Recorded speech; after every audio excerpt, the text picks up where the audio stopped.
기도하겠습니다. 사랑의 하나님 감사합니다. 오늘도 이 무더위 속에서 저희들이 단을 쌓아 주님의 이름을 높여드리고 주님의 행하심을 기억하고 또 주님의 역사를 저희들이 돌아볼 수 있도록 인도해 주시니 감사합니다. 주님, 난들에게 어떠한 시간이 될지언정 주님, 저희들에게는 오늘 이 시간이 주님 품에 안겨있는 시간 되어지게 하시고 주님과 교제하는 시간이 되게 하시고 주님과 사랑을 나누고 주님의 마음이 담겨지고 주님의 생각이 부어지고 저희들이 주님과 하나 되어지는 거룩하고 복된 시간 될 수 있도록 주님 도와주옵소서. 성령님 이 자리에 그리고 이 장소에 그리고 예배드리는 사랑하는 성도들의 심령에 주님 임재하셔서 주님의 영광을 보게 하시고 하나님의 세계와 말씀의 세계를 보는 눈을 열어주시고 귀를 열어주시고 마음을 열어 깨닫게 하여 주옵소서. 하나님이 하나님이신 것을 더 깊이 알게 하여 주옵소서. 주님 은혜와 사랑을 감사드리며 예수님의 이름으로 기도드립니다. 아멘. 아멘. 에브리데이 언더너 처치에 오신 여러분들을 주님의 이름으로 환영하고 축복합니다.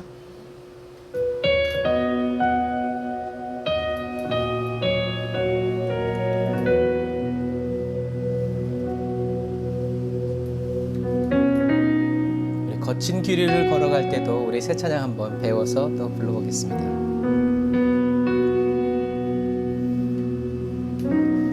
모든 것 아시는 주님, 나의 맘의 연약함 보시고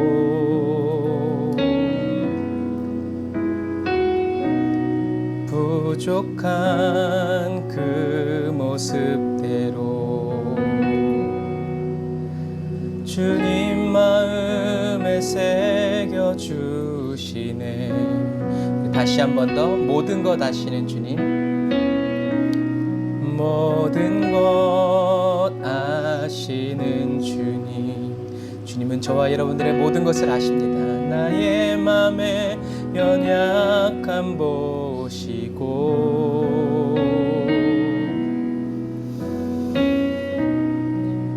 부족한 그 모습대로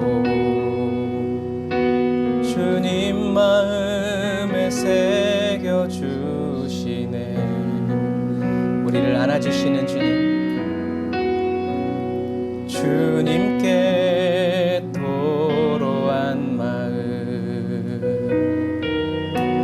하나하나 헤아려 주시니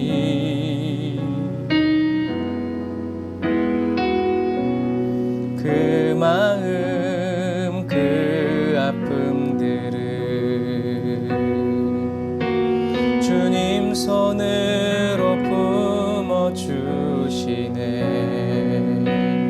그러므로 거친 길 위를 걸어갈 때도 험한 산이 앞을 막아도 빛 되신 주님의 두 손이 나를 붙드네.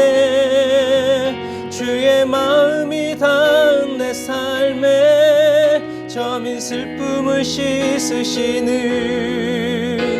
주님을 찬양, 주 이름을 찬양하네.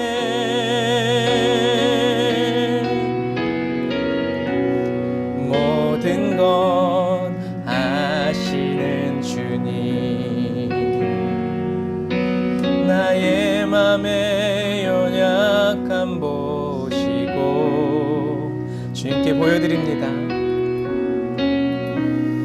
부족한 그 모습대로 주님 마음에 새겨주시네. 주님 마음팍에 꽂혀서 주님께 도로한 마음 하나하나 헤아려 주시니 그날에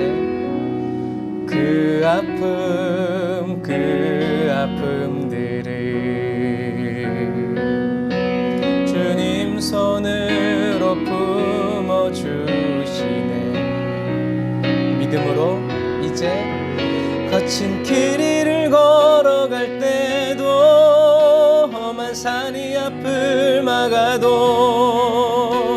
빛 되신 주님의 두 손이 나를 붙드네.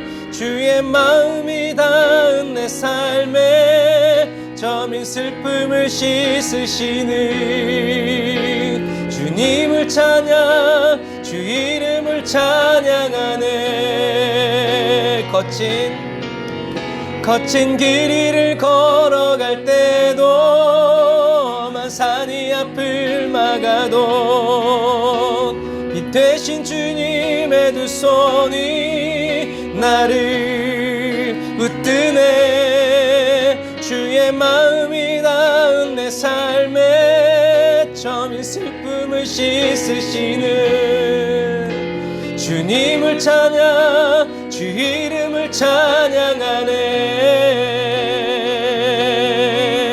거친 길 위를 걸어갈 때도 험한 산이 앞을 막아도 빛 되신 주님의 두 손이 나를 붙드네. 주의 마음이 닿은 내 삶에 저민 슬픔을 씻으시는 주님을 찬양, 주 이름을 찬양하네. 다시 한 번 더.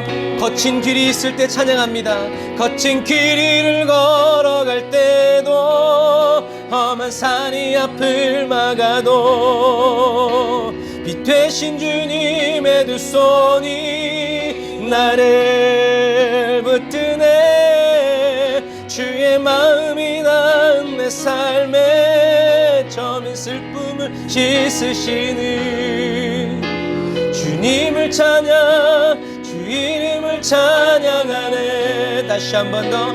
거친 길 위를 걸어갈 때도 험한 산이 앞을 막아도 우리는 빛 되신 주님의 두 손이 나를 뜨네. 주의 마음이 닿은 내 삶에 저민 슬픔을 씻으시는 주님을 찬양, 주님을 찬양하네. 주님을 찬양, 주님을 찬양하네. 거친 길이를, 우리의 기도는 거친 길을, 평탄한 길을 달라고, 험한 산이 아니라 평탄한 산길을 달라고 기도할 때도 있죠. 그런데 마지막 때에 연단된 성도들이 해야 되는 기도는 거친 길을 걸어갈 때도 험한 산이 앞길을 막아도 산 너머 산이어도 빛 되신 주님의 두 손이 나를 붙드신다는 것, 그리고 이 힘겨운 하루하루의 삶을 저와 여러분들이 걸어갈 때 저와 여러분들의 삶에 저민 그 슬픔을 씻어주시는 주님을 찬양하고 또 주님을 찬양하는 그러한 그리스도인들이 되게 해달라고 여러분 기도하시기를 바랍니다. 어렵고 힘들수록 주님의 사랑을 이해가 안 돼서 믿어버리는 주님께 사랑받는 저와 여러분들이 다 되시기를 바랍니다.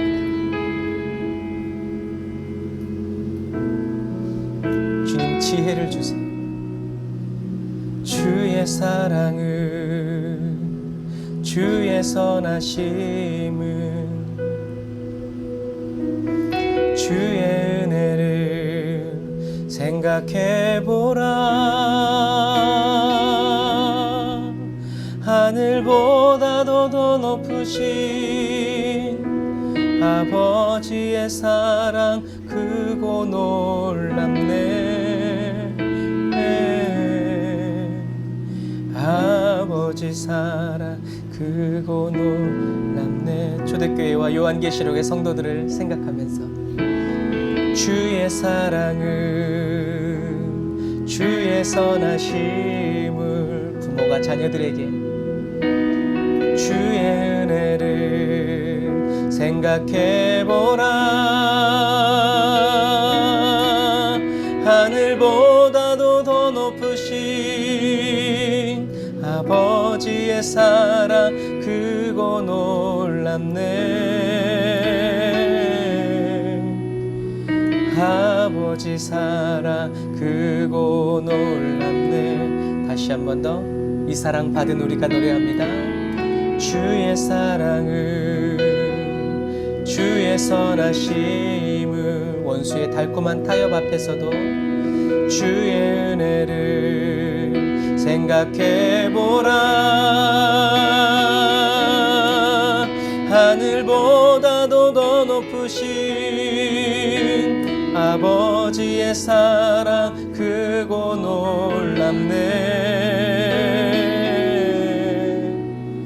아버지 사랑 크고 놀랍네. 순교한 폴리갑의 고백처럼 내 어찌 그 사랑 잊으리. 오늘이 어렸다고 내 어찌 주의 긍휼 잊으리. 내 영혼의 모든 소원 만족시킨 하나님 예수의 십자가, 주의 사랑을, 주의 선하심을, 어렵고 힘들 때 주의 은혜를 생각해보라. 하늘보다도 더 높으신 아버지의 사랑 크고 놀랍네. 아버지 사랑 크고 놀랍네. 나 길을 잃고 헤맬 때 그 사랑 날 찾아 내셨네. 내 영혼의 모든 소원 만족시킨 하나님 내 잔이 넘치나이다. 주의 사랑을, 주의 선하심을, 주의 은혜를 생각해보라. 하늘보다도 더 높으신 아버지의 사랑 크고 놀랍네. 아버지 사랑 크고 놀랍네. 아버지 사랑 크고 놀랍네.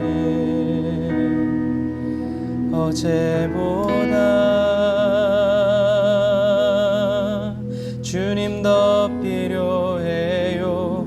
어떤 말로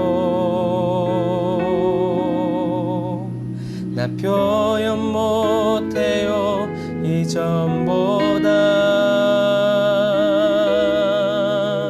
주님 더 필요해요. 필요해요. 필요해요. 우리 다시 한 번 더. 어제보다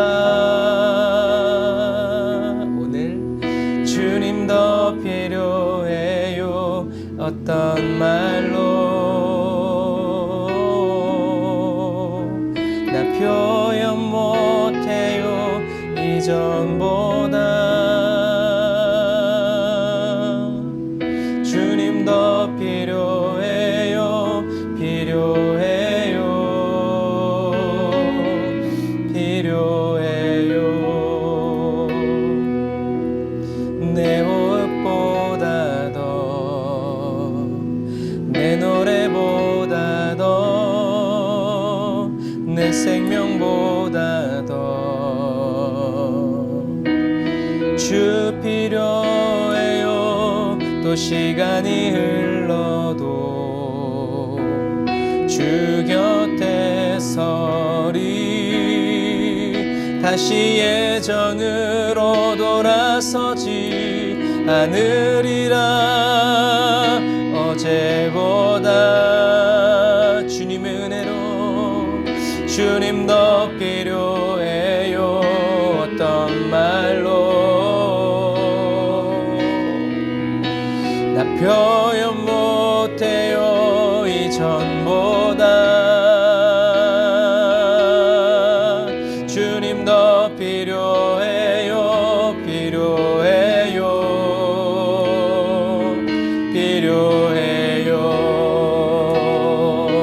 어제보다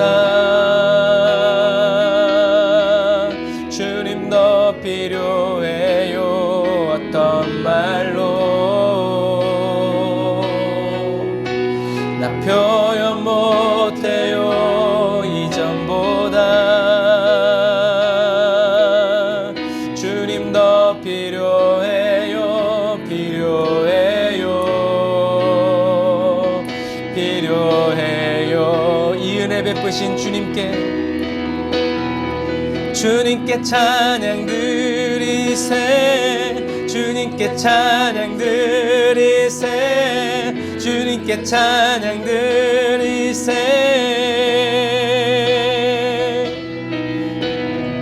주님께 찬양 우리의 전심을 다해 주님께 찬양 드리세. 주님께 찬양 드리세. 다시 한 번 더 우리의 생명을 다해 주님께 찬양 드리세. 주님께 찬양 드리세. 주님께 찬양 드리세. 다시 한 번 더 감옥에서든 들판에서든 어디서든지 주님께 찬양 드리세. 주님께 찬양 드리세. 주님께 찬양 드리세.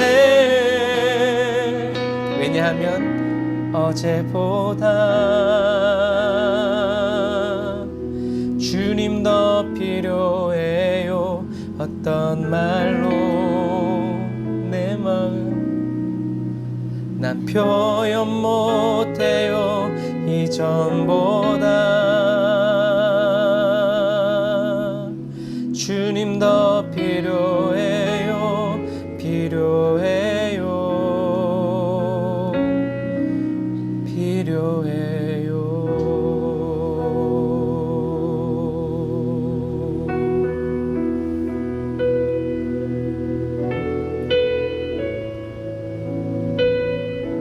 저와 여러분에게 형언할 수 없는 은혜와 사랑 부어주셔서 표현할 수 없지만 표현이 되는 그 사랑 받아주시는 우리 주님의 사랑을 찬양합시다.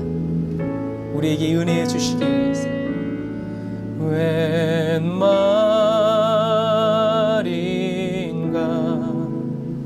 날 위하여 주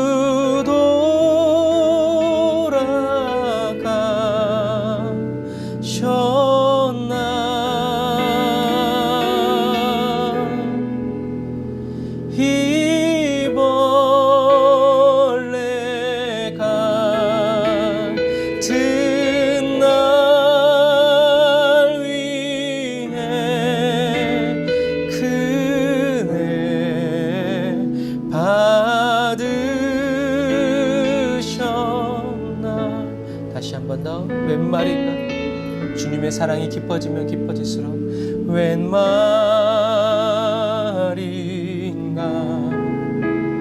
날 위하여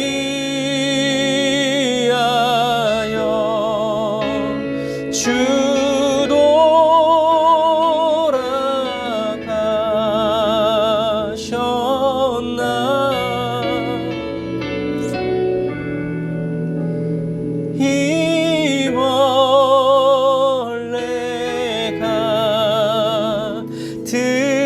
날 위해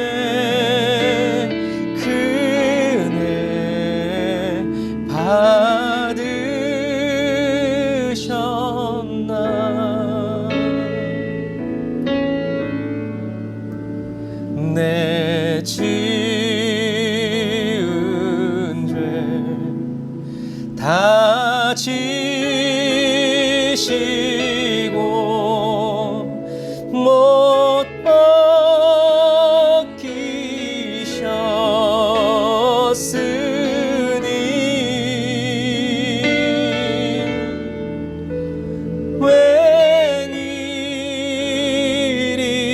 웬일인가 웬은혜인가 그 사랑 크셔라.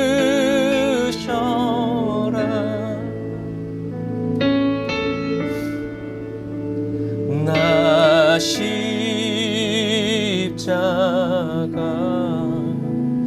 대할 때에 그 일이 고마워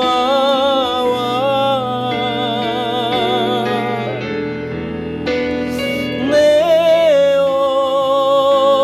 얼굴 감히 못 들고 눈물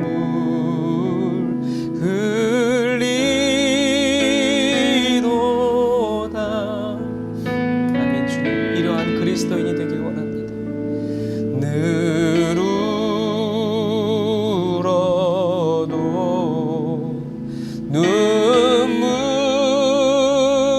눈물로써 못 갚을 줄 알아.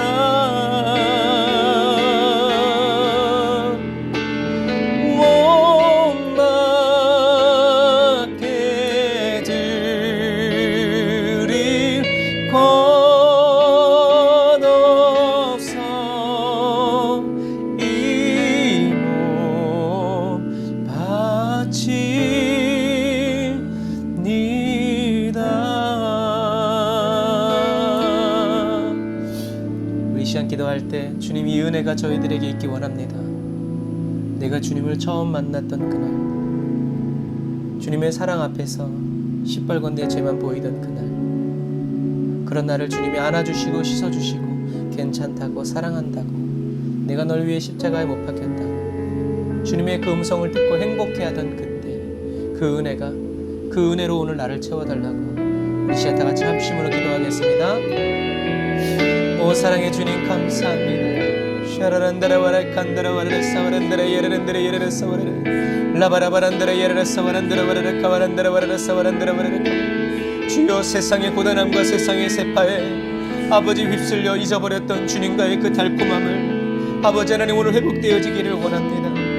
십자가에서 나를 내려다보시며 나를 사랑하신다던 주님의 그 불같은 사랑이 주여 아버지 하나님 오늘 예배드리는 아버지 하나님의 사랑하는 성도들에게 심령의 아버지 그 불이 옮겨붙게 하여 주옵소서.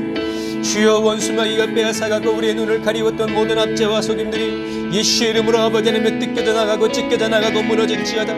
예수의 이름에 하나님 묶임을 넣고 떠나갈지어다. 세상의 염려와 근심으로 채워졌던 사랑하는 성도들의 심령은 성령의 불로 태워져 정결케 될지어다.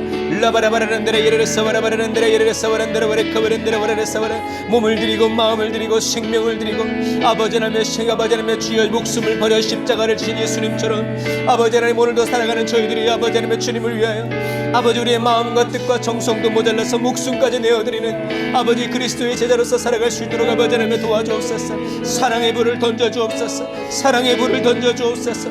주님을 사랑하는 그 사랑의 마음으로 부어주옵소서. 라바라란데라 예레레사 와라바라란데라 예레레사 와라바란데라 예레레사 와라바란데라 와라카바라라 라바라바란데라 예레레사 와라바란데라 예레레사 와라바란데라 와라사 와란데라 와라카바라라 라바라바란데라 예레레사 와란데라 와라카바란데라 와라사 와란데라 와라카바란데라 와라사 와라. 아멘. 아멘. 라야라 사야라란다라 카야와란다라 라바란다라 야라 사바란다라 야라와란다라 칸다라 와라 사바라. 아멘 아멘 아멘. 주여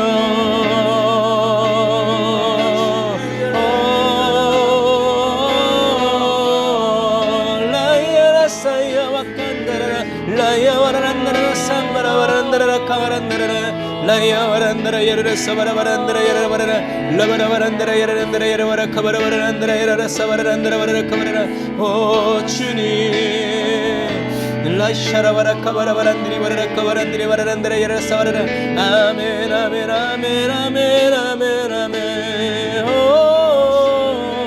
주여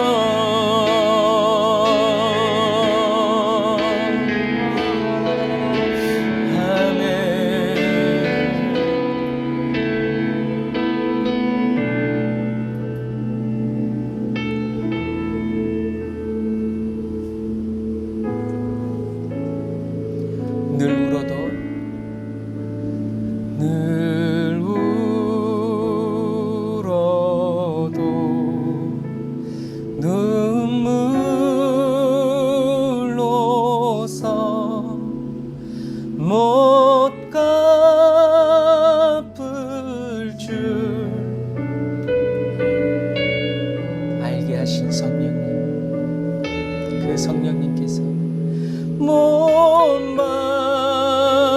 받게 드린 것도 너의 삶을 바치라고 이 몸 바칩니다.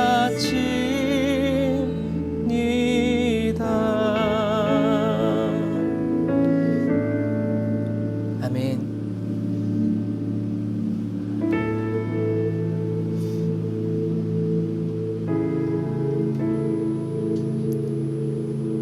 오늘 말씀에 비춰보자면 가난한 마리아의 향유를 받으시는 주님, 그리고 예수님을 3번 부인했던 베드로를 다시 사랑하셔서 주님 품에 새겨주시는 주님, 예수님을 감히 핍박하고 예수 믿는 자들을 때려 죽였던 사도 바울을 품어주시는 주님의 그 사랑.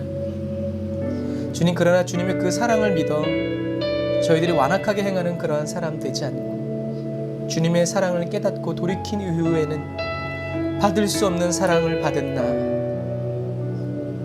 그 사랑 허락해 주신 주님 앞에 올바른 것을 선택하고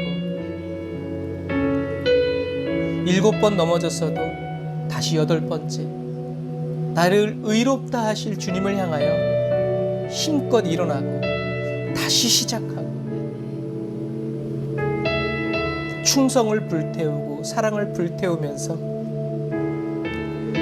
사단이 부어대는 세상의 환난과 환경에 우리의 심령에 기도의 불이 꺼지지 아니하도록, 예배의 불이 꺼지지 아니하도록 성령님 구별하여 주시고 예수 십자가에 보혈의 담을 쌓아 주셨소. 한 걸음 한 걸음 주님께로 더 가까이 나아가는 저희들이 되게 하여 주옵소서. 늘 울어도 눈물로서 갚을 수 없다는 것을 깨닫게 하신 성령님, 그리고 보잘것없는 저희들의 각자의 몸과 이 삶을 원하시는 주님, 함께 하시기 위해서, 함께 동행하시기 위해서 우리의 마음을 성전 삼으시는 주님께 주님, 이 시간 저희들의 마음을 다 열어드립니다. 주님 오셔서 채워주시고 성전을 청결케 하신 것처럼 주님, 저희들의 심령과 저희들의 삶에 주님 보시기에 강도의 유업이 있다면 주님의 채찍으로 다 때려 쫓아주시고 다시는 들어올 수 없도록 저희들이 주님만 믿고 따르고 나갈 수 있도록 도와주옵소서. 은혜와 사랑을 감사드립니다.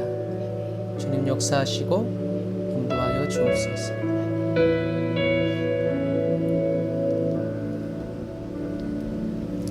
예수님의 이름으로 기도드립니다. 아멘.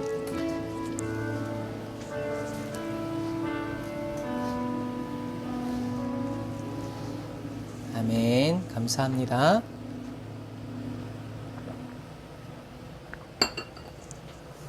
자, 오늘도 예수님의 예루살렘 사역 마지막 6월절 부분을 볼 겁니다. 오늘도 좀 분량이 되는데 여러분들 눈 똑바로 뜨고 잘 따라오세요. 자, 주일, 월요일은 지난 시간 했어요. 오늘은 화요일까지 했죠. 화요일에 예수님은 이 성전에서요 논쟁을 하시고 다시 감람산에 돌아가셔서 심판을 말씀하시고 수요일에는 이제 베다니에 가서 하루 동안 침묵하세요. 열받으셨는지 이제 슬프셨는지 모르겠지만, 근데 성경을 보면 예수님이 침묵하시는 동안 가룟 유다는 배반을 하죠. 그래서 다른 제자들은 이 수요일에 가룟 유다와 마리아를 비교하기 위해서 가룟 유다의 사건을 여기다 붙여버려요. 그래서 왜냐하면 유대인들에게는 시간의 순서가 별로 중요하지가 않아요. 그래서 한 사람은 의미가 중요하기 때문에 사건이 중요하지 시간이 별로 안 중요해요. 그래서 성경을 읽다 보면 시간의 순서대로 되지 않은 것들이 많아요. 구약에도 그런 것들이 많습니다. 그래서 한 사람은 예수님께 모든 것을 다 드리고 한 사람은 예수님을 팔아먹었죠. 근데 여러분 보시면요, 가룟 유다는요 제사장들에게 은 30에 예수를 팔아요. 은 30은요 120데나리온이에요. 근데 마리아는 300데나리온의 향유 옥합을 깨뜨렸죠. 아니 300데나리온 깨뜨렸다고 막 열받은 유다가 예수님을 고작 120데나리온에 판다는 거예요. 이거 산수가 안 되는 거죠. 그런데 이 은 30은 뭐예요? 은 30은 노예의 값이에요. 요셉은 20에 팔리죠. 왜냐하면 청소년이기 때문에. 그런데 예수님은 장성했기 때문에 은 30을 달아주는 거예요. 그래서 돈에 밝은 이 가룟 유다는요 제사장들이 은 30을 줬을 때 이게 무슨 의미인지를 알았던 거예요. 제사장은 예수님을 노예값을 쳐서 준 거예요. 근데 유다는 제 생각 같으면 은 300이면 좀 모르겠어. 금 300 막 이렇게 달라고 그랬어야 되는데 제사장들은 팔렘 팔고 말렘 말고 이 돈 받을렘 받고 말렘 말고 이제 이렇게 나갔겠죠. 하지만 유다 안에는 사단이 있었기 때문에 서로 이렇게 다 꿍짝이 맞은 거예요. 그래서 예수님을 노예로 팔아버린 거죠. 그래서 이 부분은 가룟 유다가 얼마나 잘못했는지를 비교해서 가르쳐 주는 거예요. 그러니까 성경은 그냥 이야기가 아니라 초대교회 성도들에게 이런 행동들, 행위들, 삶들을 이렇게 설명해 주는 거기 때문에, 그래서 가룟 유다는 예수님을 이용하기 위해서 함께 있었던 거고, 마리아는 결국엔 예수님을 섬기기 위해서 자기 향유 옥합을 또 살아간 거죠. 그래서 그리스도인도요 먹고 살기 위해서 예수님의 이름을 이용하다 보면 안 돼요. 그러면 하나님 앞에서 가룟 유다가 돼요. 그래서 얼마 전에도 어떤 분이 기도해달라고 해서 기도해드렸더니 제 병이 나을까요? 하나님이 뭐라고 말씀하시나요? 이제 그랬는데 제가 솔직히 얘기했어요. 모르겠는데요. 모르는 건 모른다고 해요. 무슨 대답을 상대방이 원하는지 알지만, 무슨 말을 하면 이 사람이 힘을 얻을 줄 알지만, 못 들었으면 못 들었다고 얘기하는 것이 제일 좋은 거라는 거를 기억해야 돼요. 그래서 지금은 아니더라도 가룟 유다도 매사에 그랬던 거 아니에요. 그런데 처음엔 안 그랬지만 그는 도둑이라 돈꾀를 맞고 거기 넣는 것을 훔쳐갑니다. 조금씩 훔쳐가다 보니까 나중에는 어디요? 예수님까지 팔아먹는 거죠. 바늘도둑이 소도둑까지 되는다는 그런 말과 똑같아요. 그래서 지금은 아니라고 하더라도 점점 변질되어 결국 그렇게 되는 거죠. 결국 나쁜 열매를 맺게 되는 거예요. 그러나 그리스도인은 예수님의 이름을 영광스럽게 생각하고, 내가 예수님의 발을 이렇게 씻어주실 수 있다는 거, 내가 예수님을 섬길 수 있다는 거, 예수님이 나를 기억해서 이 집에 찾아와 주셨다는 것만으로도 어떻게 해요? 기쁨과 감사함으로 영광스럽게 생각하고 예수님을 전심과 전력으로 섬겨 살아가야 되는 거죠. 여러분, 주변 환경을 너무 많이 신경 쓰다 보면 우리는 예수님을 놓칠 수도 있어요. 그러나 아무것도 신경 쓰지 않으면 좀 미쳤다 소리는 듣겠지만 예수님을 섬기는 사람으로 나갈 수 있을 거예요. 그래서 저와 여러분들은 주님이 다시 오시는 날까지 어떻게 해요? 변질되면 안 돼요. 이 여자는 제자 축에도 못 들었지만 제자였던 사람은 예수님을 팔아먹었고, 이 사람은 어디 가든지 이 여자의 이 행한 일이 기념하라는 예수님의 놀라운 축복을 받게 됐죠. 그래서 교회가 커지고 성도가 많아지면요 내려놓지를 못해요. 마리아에서 가룟 유다로 가는 과정이죠. 그래서 이렇게 영적인 목사님들은 그래서 안식년을 가지세요. 그래서 안식년을 가지면서 하나님과의 나와의 관계를 새롭게 하고 또 자기를 객관화시키는 시간들을 많이 가져요. 외국 분들은 이런 부분들이 참 잘 돼 있어요. 그래서 변질되지 않고 계속 성장해 가고 또 멤버십을 키우면서 가는데 한국에서는 좀 쉽지가 않죠. 어쨌든 새가 머리 위로 날아다니는 것은 막을 수 없어요. 그러나 내 머리 위에 둥지를 트는 건 막을 수 있어요. 사단이 저와 여러분들의 마음에 생각을 던지는 건 막을 수 없어요. 그러나 사단이 저와 여러분들의 마음에 둥지를 트는 것은 막을 수 있어요. 어떻게 막을 수 있어요? 내 욕심, 내 목적, 내 목표, 내 야망은 버리고 오직 주님만을 붙드는 거죠. 사도 바울은 얘기하죠. 살든지 죽든지 무엇을 먹든지 마시든지 오로지 무엇을 위해서? 주님의 영광을 위해서. 이게 주님을 위한 일인가 아닌가? 그것만 계속 생각한다는 거예요. 이 굽는 게 주님의 영광이면 할렐루야. 먹는 게 주님의 영광이면 할렐루야. 추운 게 주님의 영광이면 할렐루야. 더운 게 주님의 영광이면 할렐루야. 이렇게 한다는 거예요. 그래서 이러한 삶을 살아가면 원수 마귀가 던지는 이러한 화전들이 버틸 수 없다. 이것이 바로 거룩과 경건의 연습이고 믿음의 경주다라는 것을 여러분들 기억하시길 바랍니다. 그리고 예수님은 이제 목요일 날 이제 이 마가다락방으로 가시죠. 근데 그냥 가시는 게 아니에요. 마가복음 14장 13절에 보면 예수께서 제자 중에 둘을 보내어 이르시되 성내로 들어가라. 그리하면 그럼 예수님은 지금 어디 계신 거예요? 베다니에 계신 거죠. 베다니에 계시면서 제자 중에 둘을 보내면서 성내로 들어가라. 그러면 물 한 동이를 가지고 가는 사람을 만나리니 그를 따라가서라고 되어 있어요. 그러니까 어딘지도 모르고 그냥 성 안으로 들어가래요. 그러면 물 한 동이를 가지고 가는 사람을 만날 거라는 거죠. 그래서 그를 따라가서 유월절 만찬을 예비하여라. 이제 이렇게 뒤에 나오는데 이 예수님은 이제 가버나움에 이제 계신데 제자들 보고 성내로 들어가래요. 어디로 가는지 모르겠지만 언젠가는 만난다는 거죠. 그래서 그 당시에는 물을 어디서 뜨냐 하면 지금처럼 뭐 수도꼭지가 있는 게 아니라 이 실로암에서 물을 떠가요. 실로암에서 물을 떠가면 실로암이 여기죠. 마가다락방 어디예요? 이 윗성이에요. 딱 가만 봐도 꽤 거리가 있죠. 그런데 일로 들어와가지고 누군가 물동이를 들고 가는 사람을 찾았겠죠. 그러니까 누군가 물동이가 보여. 그러니까 따라갔겠지. 따라가서 이 집까지 올라가가지고 우리 선생님께서 6월절 다락방 예식을 여기서 하라고 한다. 내놓을 거냐 안 내놓을 거냐 이제 주께서 쓰시겠다 하라. 이제 이 다른 버전이죠. 그랬더니 이 물동이를 지고 가는 사람이 누구였어요? 마가였죠. 그래서 이 마가의 집에서 6월절 만찬을 예비하게 되죠.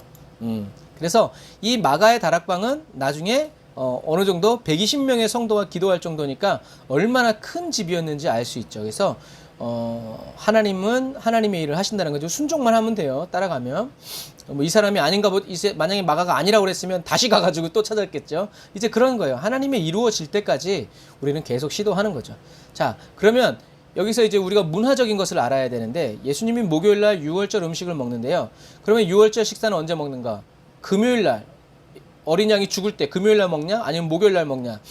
여러 예들이 있어요. 금요일날 먹는다는 사람도 있고 목요일날 먹는다는 사람도 있는데 유대 학자들은 목요일날 먹는다고 그래요. 그런데 여러분 여기서 기억해야 될 것은 이스라엘에 이제 예수님 당시에 이제 그 발굴이 됐는데 그 한 집에서요 달력이 몇 개가 나왔냐면 하나 달력에 세 절기가 적혀 있는 거예요.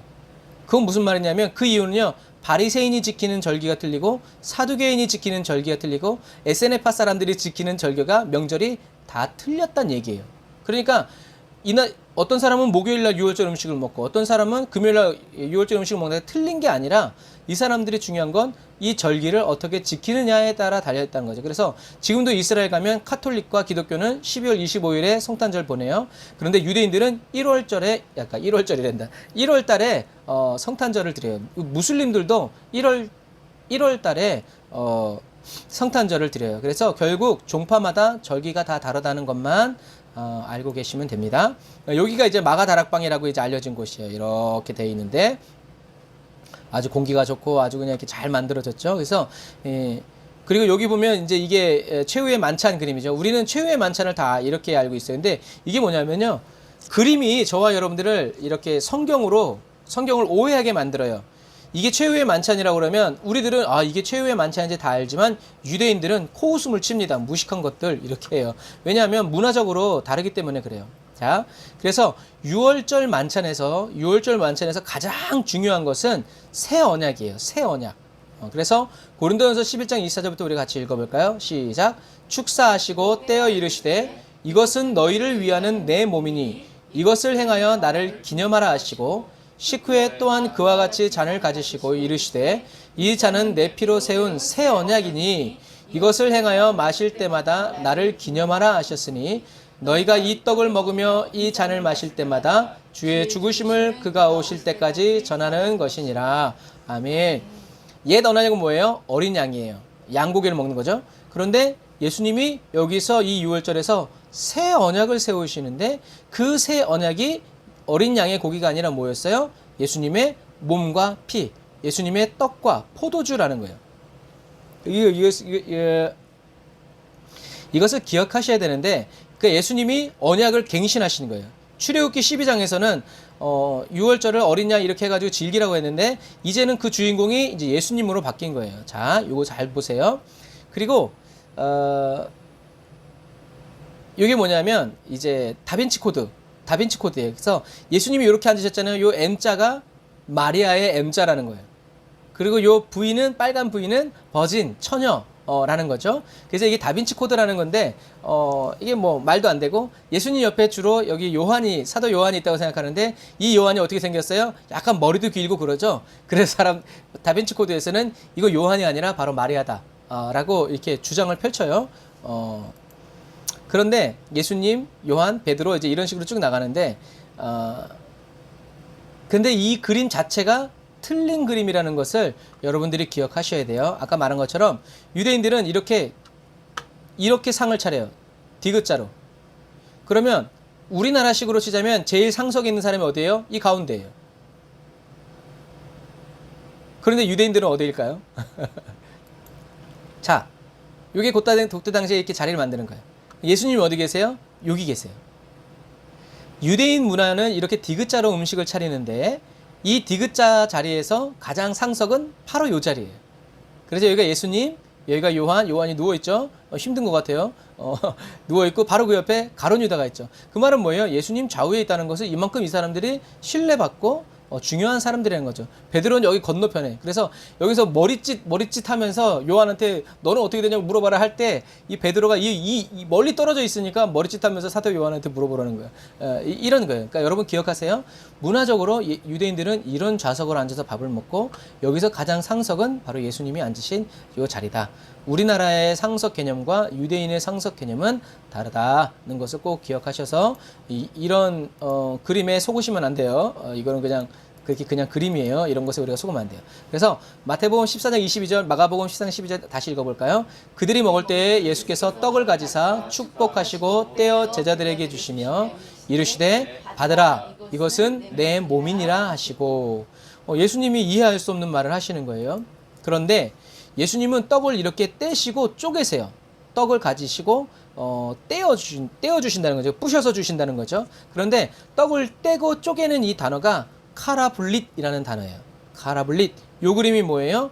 아브라함과 하나님이 언약을 세우시면서 소를 이제 반을 갈라가지고 세워도 독수리가 와서 이제 이제 그 아브라함과 언약을 이제 세우실 때의 그런 그림인데 하나님은요 아브라함과 약속을 맺으실 때 재물을 갈라서 찢어놔요.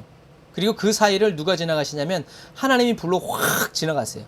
원래 약속은 누가 필요해요? 서로 상호 간의 약속이 필요한 거예요. 그래서 구약의 근동에 대해서는요 이렇게 동물을 반으로 쫙 찢어 놓은 다음에 계약하는 사람이 둘이 이렇게 이 사이를 지나가요. 무슨 의미겠어요? 약속을 안 지키면 이렇게 반으로 쪼개진다라는 의미예요. 약속을 안 지키면. 그런데 하나님이 아브라함과 약속을 맺으실 때도 아브라함은 안 건너가고 누구만 건너가시냐면 하나님만 건너가요. 그래서 하나님과 아브라함의 약속은 계약이 아니라 언약이라고 하는 거예요. 언약. 그래서 언약이에요. 그 말은 무슨 말이냐면 일방적인 약속이라는 거예요. 무슨 말이냐? 하나님이 모든 책임을 다 지시겠다는 거예요. 어떻게든 이루시겠다는 거예요. 아무도 막을 수 없다는 거예요. 그래서 이것이 구원이 은혜인 이유예요. 구원은 저와 여러분들의 힘으로는 얻을 수 없어요. 하나님의 전적인 선택과 지명, 도우시고 함께해 주심으로 이루어지는 은혜의 역사라는 거죠. 그러면 이제 아브라함에게 남은 건 뭐예요? 하나님이 아브라함에게 찾으시는 것, 하나님이 아브라함에게 구하시는 것은 뭐예요? 마음과 뜻과 정성을 다해서 하나님을 사랑하는 마음으로 순종하는 거예요. 이거 하나예요. 이거 하나.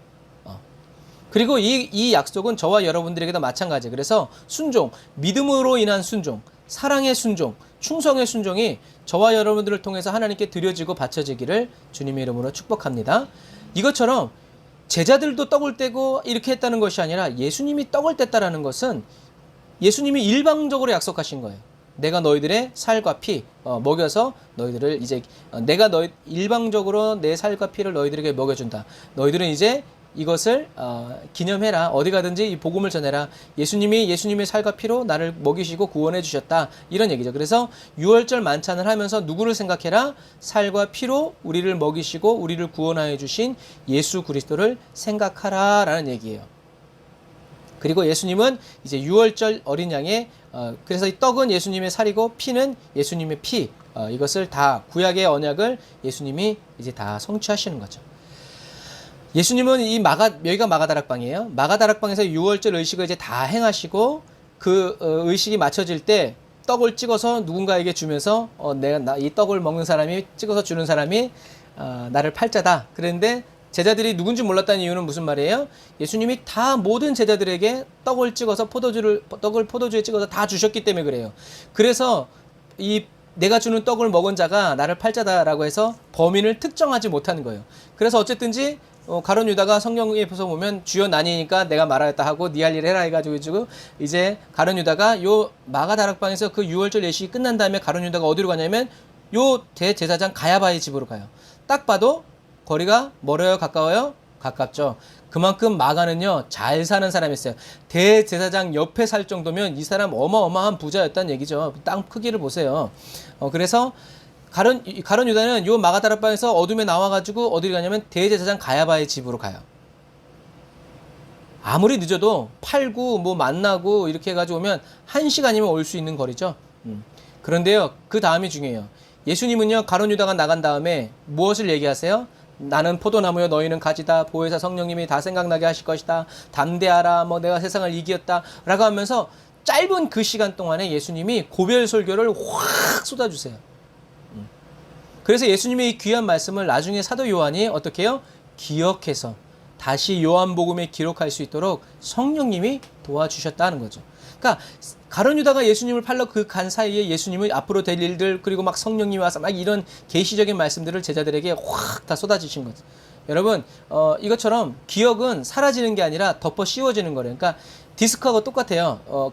저장하는 것처럼 지워지는 게 아니라 그냥 거기 위에 또 씌워지고 또 씌워지고 또 씌워지고 그래서 저와 여러분들이 하나님의 말씀을 읽지 않고 묵상하지 않으면 성령님이 일깨워 주실 수 없다는 것을 기억하세요. 그래서 말씀을 전하다 보면 준비하지 않은 말씀들이 막 떠오를 때가 있어요. 그래서 제가 오늘도 신명기 말씀 보는데 지난주에 계시록 포도 얘기했잖아요. 야, 신명기에도 그 포도 이야기가 나오더라고요. 그래서 정말 성경은 일관성이 있고 하나님께서 이렇게 쭉 말씀하셨구나라는 것을 제가 또 오늘 아침에 말씀을 묵상하면서 은혜 받았어요. 자, 그래서 예수님은 마가다락방에서 말씀을 마치신 후에 이제 또 다시 어디로 그 밤에 어디로 가시냐면 이제 겟세마네로 올라가시죠. 여기 바로 겟세마네에 있는 만국교회예요. 만국교회. 겟세마네 언덕에 이제 세워져 있는 교회예요. 그래서 예수님은 이 윗성에서 이제 겟세마네를 가시는데 성경에는 감람산에 가신다라고도 돼 있어요. 그러니까 똑같은 말이에요. 겟세마네가 감람산에 있기 때문에 그래요. 그래서 겟세마네는 겟은 틀, 세마는 기름, 네는 네는 이제 여성어미죠. 그래서 겟세마 그것은 언덕, 그래서 기름 짜는 곳이라는 얘기예요. 그래서 겟세마네는 감람산, 감람이 뭐예요? 감람류 올리브예요. 그러니까 그만큼 여기는 올리브가 그냥 많은 게 아니라 올리브를 키우는 사람들이 올리브 산이었던 거예요. 그래서 이 올리브를 많이 키우는 데서 뭐가 있겠어요? 우리 방앗간에 이렇게 뭐 그런 게 있는 것처럼 이 감람산에는 감람류를 짜는 그런 공장이 또 이제 있었다는 거죠. 그래서 예수님은 이 윗성에서 그 밤에 나가셔가지고 이 감람산에 가신 거예요. 그래서 가룟 유다가 여기 갔더니 없으니까 어디로 가요? 이렇게 쫓아오는 거죠. 그래서 다른 성경에는 감람산으로 가셨다는데 그것도 이제 맞는 말이에요. 겟세마네가 기드론, 여기 기드론 골짜기잖아요. 여기 기드론 골짜기니까 요 기드론 골짜기를 지나서 있는 곳이 바로 겟세마네이기 때문에 그래요. 그러니까 우리들처럼 높은 언덕을 생각하면 안 돼요. 여기가 감람산이고 여기가 기드론 사회 골짜기고 요렇게 가면 여기가 겟세마네예요. 이게 이제 기름 짜는 곳인데 제가 좀 이따 보여드릴 거예요. 여기가 바로 겟세마네다. 그러니까 우리들이 상상했던 그런 또 동산이 아니죠. 그래서 이 기드론 골짜기를 슉 넘어가서 딱 나가면 우리가 이게 누구가 생각나야 돼요? 이게 이제 예전에 창세기 할 때 생각했는데 이 기드론 샤웨 왕의 골짜기 하면 누가 생각나야 돼요? 멜기세덱 왕이 생각이 나야 돼요. 제사장이. 그래서 아브라함이 멜기세덱에게 11조를 바치는 것이 바로 이 골짜기죠. 그래서 그리고 요건 뭐예요? 언약궤죠. 언약궤를 메고 가는 거예요. 이게 누구겠어요? 다윗이에요. 요 장소가 아브라함이 멜기세덱에게 11조를 바친 곳, 그리고 바로 요 겟세마네 요 장소가 다윗이 아들 압살롬에게 쫓겨서 도망갈 때 법궤를 가지고 온 제사장들에게 다시 돌아가라 라고 말한 곳이 바로 여기고, 다윗은 여기서부터 맨발로 이 감람산을 넘어서 저 유대 광야로 넘어가면서 머리를 풀고 울면서 넘어가요. 다윗이 머리를 풀고 맨발로 울면서 넘어갔던 이 감람산에서 예수님은 다시 땀이 흐르는 피처럼 흘리시면서 기도하시는 거예요. 다 여기서. 그러니까 이때 이 언약궤는 누구예요? 바로 예수님이죠. 그리고 여기서 다시 잡혀서 예수님이 성전으로 끌려가시니까요. 그러니까 구약의 이 예화들은 다 이런 연관성들을 가지고 그냥 어쩌다 우연이 아니라 이것조차도 어떻게 해요? 예수님이 아니 여기 보세요. 여기 옆에서 보면 여기서 잡히는 게 낫지. 근데 예수님은 굳이 또 그 밤에 여기까지 와서 기도하시다가 또 여기 와서 끌려서 다시 이쪽으로 가시는 거예요. 왜요? 이 예언의 말씀을 이루시기 위해서요.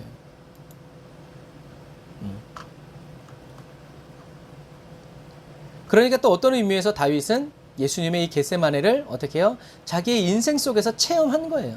나중에 이제 알았겠죠 또. 얼마나 감사했겠어요. 자, 누가복음 22장 44절 같이 읽어봅시다. 시작.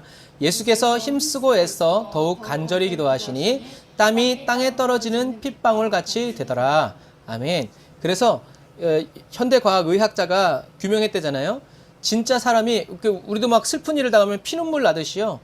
얼마나 고민돼서 기도하시면 실제로 사람이 기도하면 모세혈관이 다 터져서 피가 흐를 수 있다고 그러더라고요. 그래서 어쨌든 예수님이 기도하실 때 땀이 땅에 떨어지는 핏방울 같이 된다는 이 이미지는 바로 이 올리브 기름을 짜는 이 틀을 생각해 보면 딱 맞아요. 그래서 이 올리브는요 굉장히 단단해요. 이 올리브 기름을 짜는 올리브 기름은요 3단계에 걸쳐서 추출이 돼요. 첫 번째, 올리브 열매를 딴 후 농부는요 물과 흙으로 물로 흙과 먼지를 닦아낸 다음에 요게 뭐예요? 요게 뭔지 아시는 분? 맷돌 그러면 곤란해요. 요게 바로 예수님이 말씀하신 연자 맷돌이에요. 한 사람을 실족하게 하면 연자 맷돌을 목에 메고 바다에 던지는 게 차라리 나을 것이다 하는 연자 맷돌이 이거예요. 이거 목에 메고 떨어지면 어떻게 되겠어요? 죽죠. 그래서 이렇게 올리브를 여기다 놓고 이 연자 맷돌을 굴려서 올리브 기름을 짜요. 이게 처음에 나온 올리브, 이제 제일 좋은 거죠. 그래서 여기서 그래서 이 올리브를 이렇게 으깨지 않고는 기름을 얻을 수 없기 때문에 이렇게 짜요. 그래서 이제 이게 다양한 그림들인데 첫 번째는 이렇게 짜요. 그래서 연자 맷돌 속에 이렇게 들어간 올리브는 육중한 돌무게로 인해서 그 형체가 으깨지죠. 나중에 이제 이 당나귀가 지금 하지만 삼손도 이런 거를 하는 거예요. 그리고 두 번째는 여기다 요 안에다 바구니를 쏙 집어넣고 올리브를 담아서 그 다음에 이 돌을 넣어서 꾹 눌러서 깨는 거예요. 그러면 바구니 자체의 무게가 그러니까 처음에는 갈아서 나온 거 처음 엑스트라 버진, 그 다음에 두 번째는 그것을 자루에 담아서 이 무거운 거를 꾹 눌러놓으면 이렇게 억지로 누르지 않고 자연적으로 시간이 흐르게 놔두면 요 홈으로 기름이 쭈루루루 나오는 거예요. 이게 순수한 오일이죠. 그리고 이 돌 항아리 속에 이제 물이 담겨져 있어요. 물이. 그래서 물과 기름이 어떻게 해요? 서로 이렇게 분리가 돼서 나중엔 기름만 뚝 떠가지고 이 기름은 제사장이나 왕 또는 성전에 쓰이게 됩니다. 그리고 또 한 가지는 이렇게 바구니를 이렇게 넣어서 이걸 이렇게 돌리는 거예요. 돌려서 기름을 이렇게 짜내는 방식이죠. 그리고 이거는 먹거나 향유 또는 의료용이나 화장품 재료로 이렇게 만들어요. 그리고 여기서 한 80% 정도 올리브 열매의 80% 정도가 물이에요. 그래서 가만히 고여 두어야 물과 아까 말한 것처럼 물과 기름이 분리가 되면서 기름만 20% 이제 이렇게 빼낼 수 있다는 거죠. 그리고 마지막이 이제 한 이렇게 돌 하나당 500kg 정도 되는 거를 여기다 놔서 여기 앞에가 이런 모양이에요. 올리브 자루를 여기다 딱 올려놓고 이걸로 꾹 지렛대의 힘으로 꾹 누르면 여기서 이제 또 기름이 빠져나와서 기름이 나오는데 이 기름은 제일 질이 나쁜 기름이라서 등을 키는 기름 아니면 비누를 만들거나 이렇게 만들어요. 왜냐면 이제 짜고 짜가지고 이제 아주 그냥 끝까지 그냥 아주 그냥 그렇게 짰기 때문에 그런 기름이라는 거예요. 그래서 이렇게 딱 보시면 예수님이 어떻게 기도하고 계세요? 이 올리브를 짜는 돌 위에서 기도하고 계세요. 이건 실제로 이랬는지 안 이랬는지 모르겠지만 이미지를 위해서 이렇게 만든 거예요. 그래서 예수님이 기도하시다 보니까 어떻게 해요? 예수님의 땀이 흐르는 핏방울처럼 이렇게 흘러내리셔서 예수님이 이렇게 자기 자신의 몸을 으깨서 3번, 아까 얘기했잖아요. 예수님도 3번 기도하셨잖아요. 1번, 2번, 3번. 이렇게 자기의 온 몸과 온 영혼을 짜내서 기도하셨다라는 거죠. 그래서 이게 500kg라면 예수님이 또 나중에 십자가를 지고 가시잖아요. 이런 것처럼 예수님의 땀과 피가 뒤섞인 물과 피가 흘려서 이렇게 기름처럼 흘러서 이렇게 고이는 것들을, 왜냐하면 제자들이 봤을 때 예수님이 그렇게 기도하시는 거예요. 그래서 이 감람유 짜는 것을 이제 이렇게 본 거죠. 그래서 제자들이 여기서 잘 보이는데, 이 제자들은 800m, 해발 800m, 이때는 계절이 언제예요? 겨울이에요. 우리는 뭐 여름, 뭐 봄 그렇게 생각하지만 사실은 겨울에 예수님은 800m에 이제 산에 가서 이렇게 기도하시는 건데, 이 밑에서 가룟 유다가 제사장의 군병들과 함께 예수님을 잡으러 오죠. 예수님은 잠자는 제자들에게 마음에는 원이로되 육신이 약하도다라고 말씀하시죠. 여러분, 깨어있지 않으면, 깨어서 기도하지 않으면 우리는 시험을 이길 수 없어요. 예수님도 기도해서 시험을 이기셨거든요. 예수님이 기도해서 시험을 이기셨다면 저와 여러분들은 얼마나 기도가 필요하겠어요. 그래서 교만한 사람은 시험이 올 때 기도하지 않아요. 그래서 시험 당할 때라도 어떻게 해요? 빨리 늦었지만 빨리 기도해야 돼요. 그러나 그런 그리스도인보다 더 좋은 것은 항상 기도하는 그리스도인이 가장 좋은 그리스도인이고, 시험이 오면 더더욱 기도하는 사람이 돼야 돼요. 그래서 기도해서 오는 시험도 있지만 기도를 안 해서 오는 시험도 있어요. 기도를 안 했는데 왜 시험이 와요? 기도하라고. 기도를 시키시기 위한 시험이란 말이죠. 그래서 기도하지 않는 사람은 기도하는 사람이 가는 길을 절대로 따라갈 수 없어요. 함께 갈 수 없어요. 제자들 다 도망가잖아요. 그래서 기도하는 사람은 하나님의 연단이 그 다음 단계로 순적히 넘어가요. 예수님처럼 착착착착착착 진행되죠. 그러나 기도하지 않은 사람은 도망갔다가 뭐 돌아왔다가 막 맨날 뺑뺑이 돌아요. 이것만큼 지치는 게 또 있어요. 신앙이 계속 성장하면 좋잖아요. 그런데 신앙이 성장하지 않은 것만큼 우리 신앙생활을 어렵게 하는 게 없어요. 그래서 기도하면 마음의 원함이 기도로 강해진 육체를 통해서 실현되어지고 행동하게 되고 삶의 열매를 맺을 수 있죠. 누구처럼요? 예수님처럼요. 가룟 유다가 이제 이게 2000년이 넘은 이제 감람나무인데, 그 당시에 예수님 당시에는 아주 어린 묘목이었을 거라는 거죠. 근데 2000년을 살아서 이만한 이렇게 됐을까? 이 나무는 예수님이 기도하신 그 기도의 산 증인이라는 거죠. 그래서 가룟 유다가 예수님을 단번에 찾아낼 수 있었던 이유는요, 예수님이 예루살렘에 오실 때마다 어떻게 해요? 습관적으로 감람산에 가셔서 기도하셨기 때문에 여기 없으면 거기라는 견적이 딱 나오는 거예요. 우리 집 감람나무도 이렇게 크기를. 할렐루야. 그리고 여기가 바로 예수님이 이제 기도하셨던 그 바위에 세워진 교회예요. 겟세마네 동산 교회예요.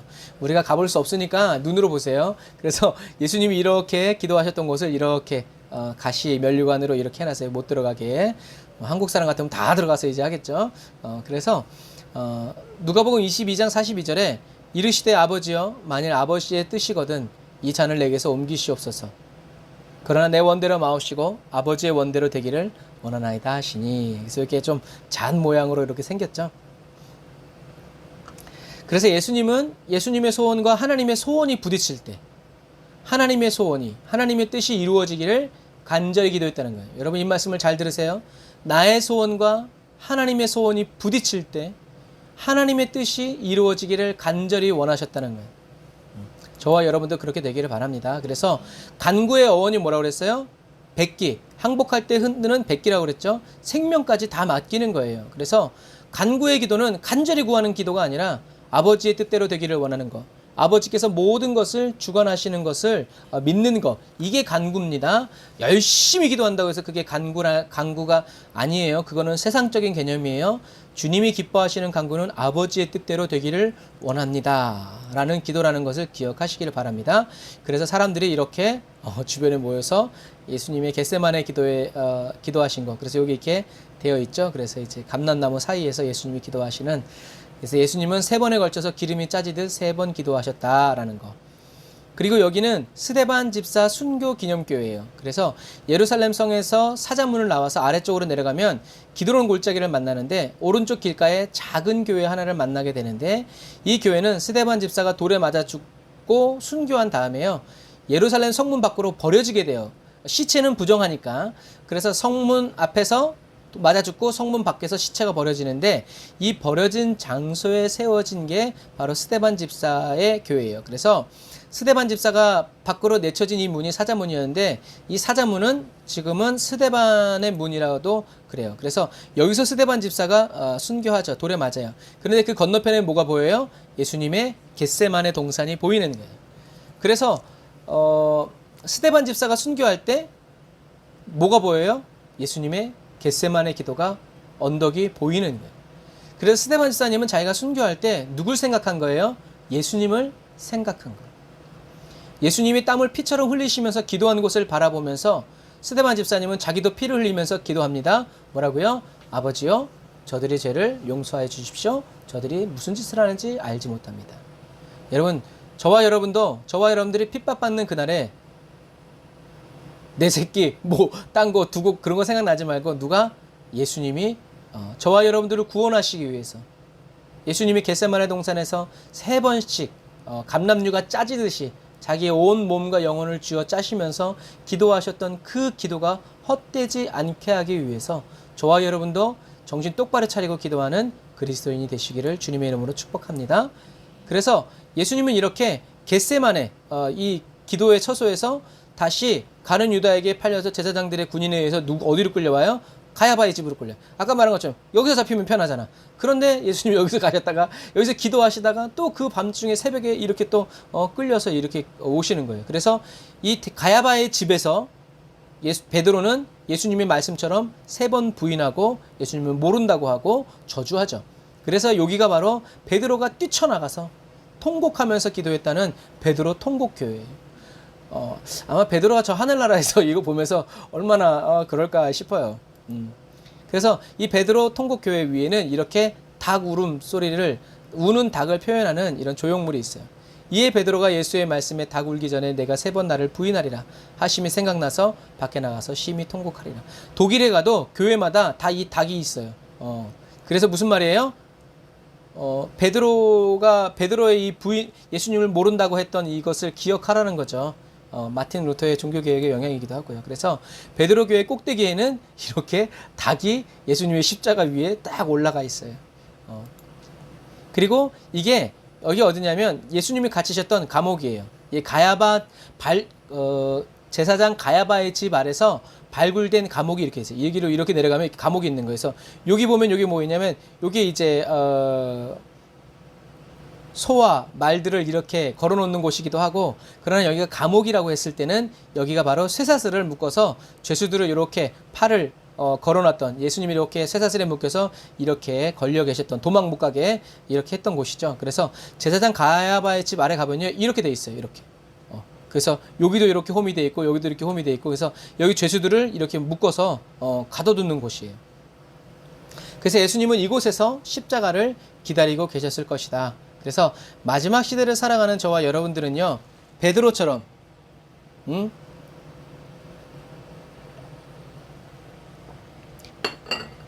사람들이 협박하고 막 윽박지른다고 해서 정신을 잃어버리고 예수를 부인하고 저주하는 그리스도인이 되지 말고요, 살기 등등한 사람들의 위압 속에서도 굴하지 않고 스데반 집사님처럼 한 영혼을 위해서, 나의 영혼을 위해서 예수님이 십자가에서 죽으신 예수님을 생각하면서 정신을 똑바로 차리고 기도하는 저와 여러분들이 다 되시기를 주님의 이름으로 축복합니다.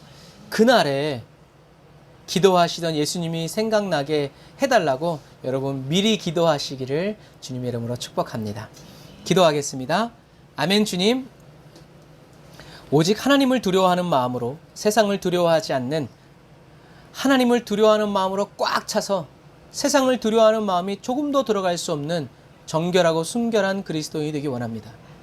어떤 어려움과 형편 속에서도 정신을 잃어버리거나 마음을 빼앗기지 않고 분명하고 명확하게 예수님이 가신 십자가의 길을 기억하고 생각하며 스데반 집사님처럼 겟세마네 예수님을 떠올리면서 기도하는 그리스도인이 되게 해주세요. 바꿀 수 없는 것을 평온하게 받아들일 수 있는 은총과 변화시켜야 할 것을 변화시킬 수 있는 용기와 그리고 그 둘을 분별할 수 있는 지혜를 주세요. 모든 것이 합력하여 선을 이루어지는 것을 믿사오니 주님의 뜻을 저희들의 생애와 삶을 통해서 남김없이 주님의 뜻이 다 이루어지기를 원하오니 주님 도우시고 인도하시고 역사하여 주세요. 어디 가서 무엇을 하든지 예수님 생각하고 어디 가서 무엇을 하든지 예수님을 사랑하는 그 마음에 사로잡혀서 하루하루를 믿음으로 살아가고 정말 주님과 함께 살아가는 우리의 하루하루는 너무나 힘겹고 어렵고 쓰러지고 자빠지고 넘어지지만 그 힘없는 하루하루가 쌓이면 매일 주님과 동행하는 강한 그리스도인이 된다는 말을 기억합니다. 힘겹든 쓰러지든 자빠지든 좋은 날이었든 매일 주님과 동행하는 강한 그리스도인 되도록 도와주세요. 주님 은혜와 사랑을 감사드리며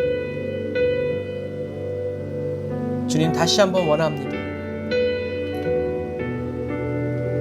믿음의 눈을 들어 주를 바라볼 때 나를 살리시기 위해서 십자가 지신 예수님의 모습이 보이고 나를 위해서 겟세마네에서 땀을 피처럼 흘리시면서 기도하시는 주님의 눈과 마주치게 해주세요.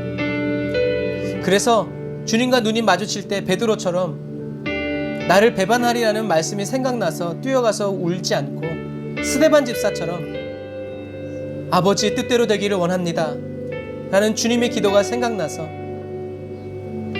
주님이 주신 잔을 순순히 받아 마시는 그리고 그 잔을 사도 바울에게 주었던 것처럼 그렇게 주님께 묵묵히 쓰임받고 합력하여 선을 이루시는 주님의 영광을 보고 나타내는 저희들이 되게 하여 주옵소서. 주님 감사합니다. 예수님의 이름으로 기도드립니다. 아멘.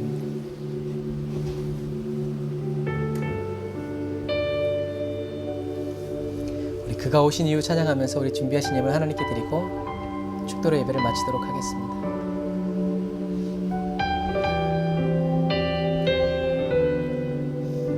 우리 이 찬양을 스데반 집사님의 마음으로 불러볼까요? 이제 만나게 될 예수님, 이 세상 가장 아름다운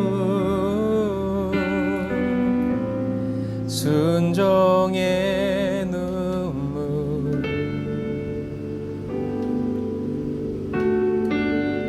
온 세상 다시 빛나게 한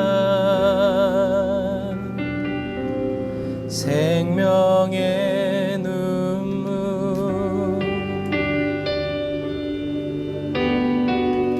그가 이 땅에 오신 이유 죽어야 살게 되고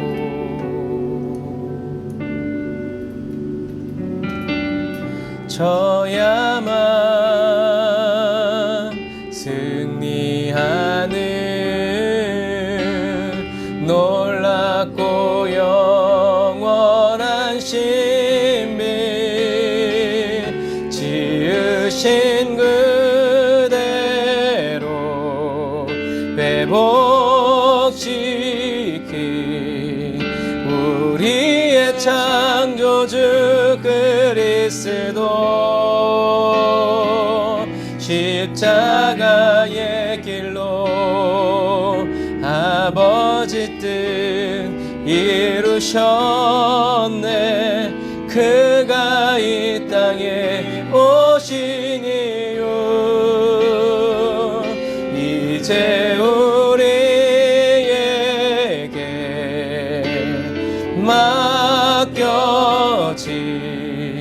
그 소망, 그 사랑, 그 생명, 아름답고 눈부신 십자가의 길, 우리가 이 땅에 살아가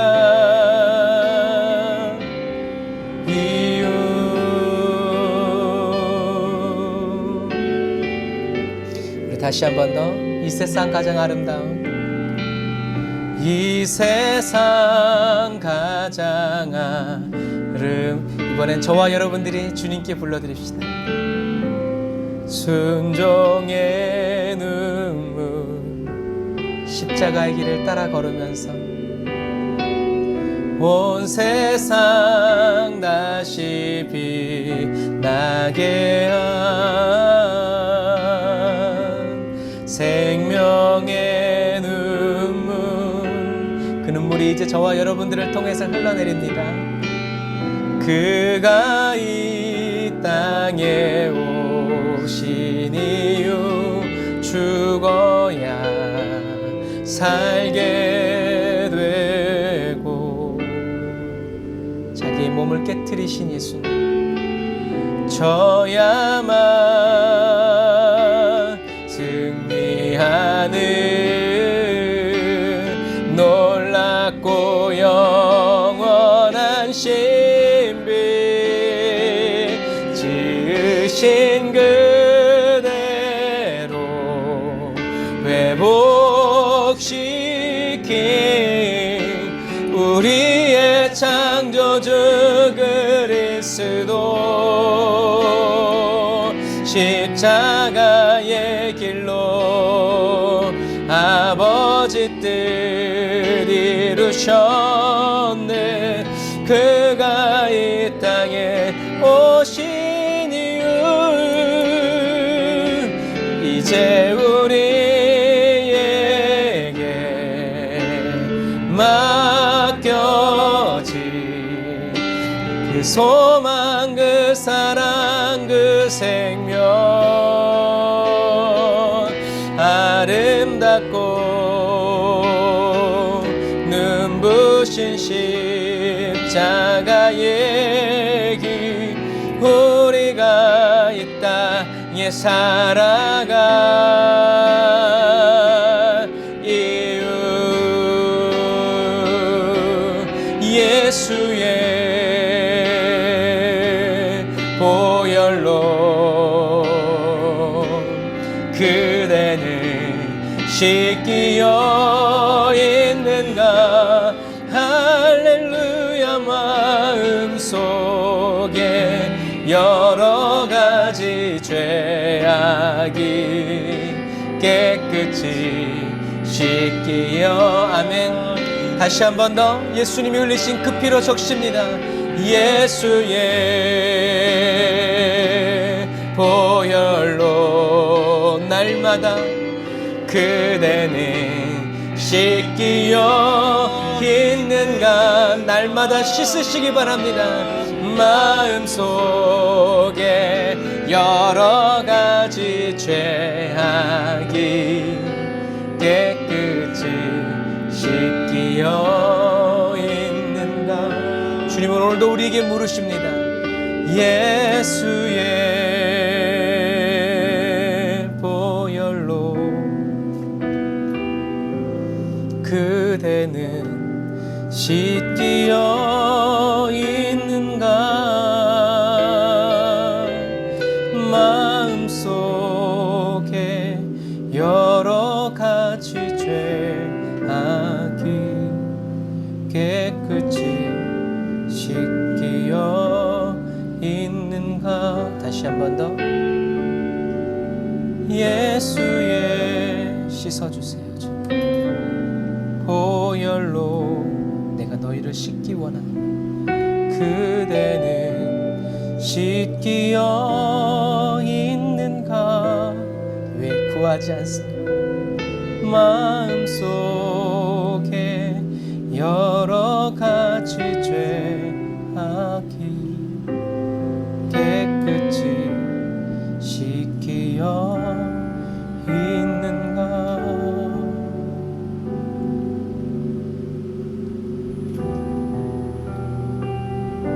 아멘. 주님, 그렇습니다.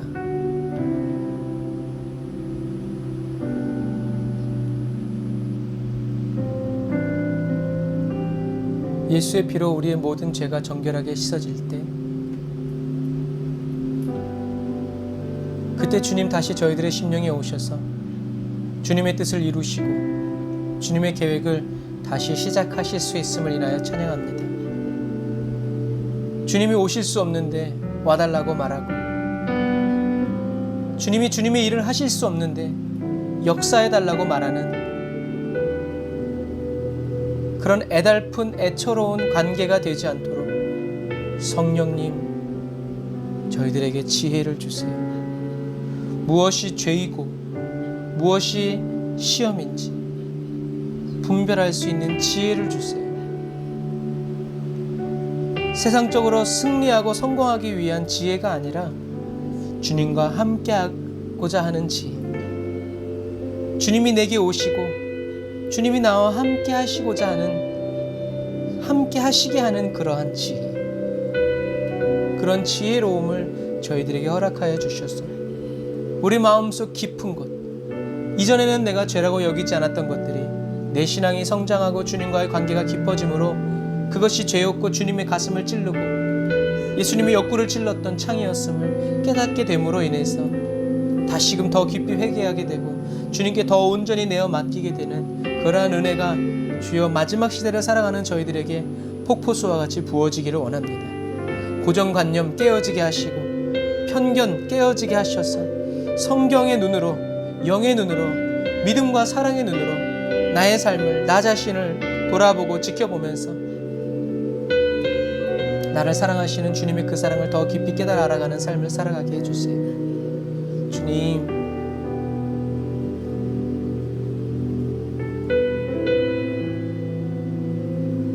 베드로는 주님과 눈이 마주쳤을 때 주님의 말씀이 생각났는데 그게 배신할 거라는 말이었고, 스데반도 예수님과 눈이 마주쳤을 때 생각나는 말씀이 있었는데 그 말씀이 나의 원대로 마옵시고 아버지의 뜻대로 되기 원합니다. 사도 바울도 예수님과 눈이 마주쳤을 때 생각난 말씀이 자신이 잡아 죽이고 갈라놓았고 감옥에 갇혔던 예수님을 핍박한 주님, 오늘 저희들에게도 그 말씀의 흔적이 있어 돌이킨 후에 형제를 굳게 하는 자들이 되고 주님과 말씀이 생각나서 기도하고 용서하며 사랑해주고 주님의 말씀이 생각나서 죽더라도 거꾸로도 굶어도 배불러도 추워도 더워도 도적이 있고 위험하다 하더라도 반드시 그 길을 가고야만은 그렇게 말씀의 인도를 받고 말씀의 이끌림을 받는 그리스도인이 되기 원합니다. 날마다 예수 그리스도의 보배로운 피에 적셔지고 잠겨져서 주님께 정결하다 인정함 받고 순결하다 칭찬받고 충성되다 쓰임받는 그리스도의 열매가 되기를 원합니다.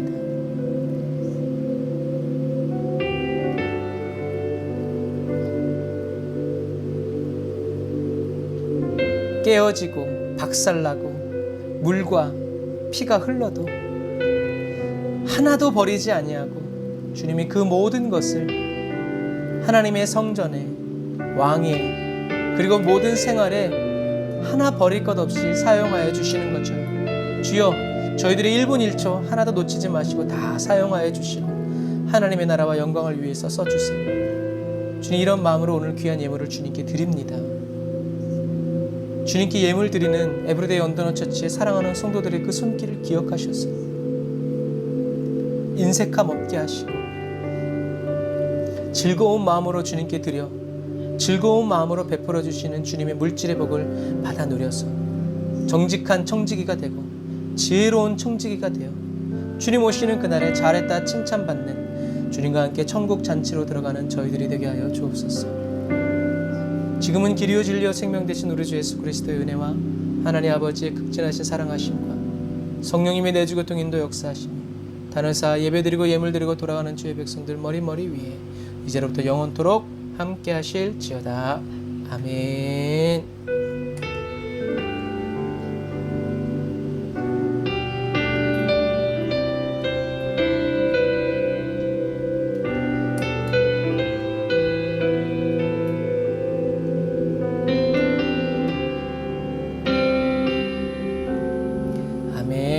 감사합니다.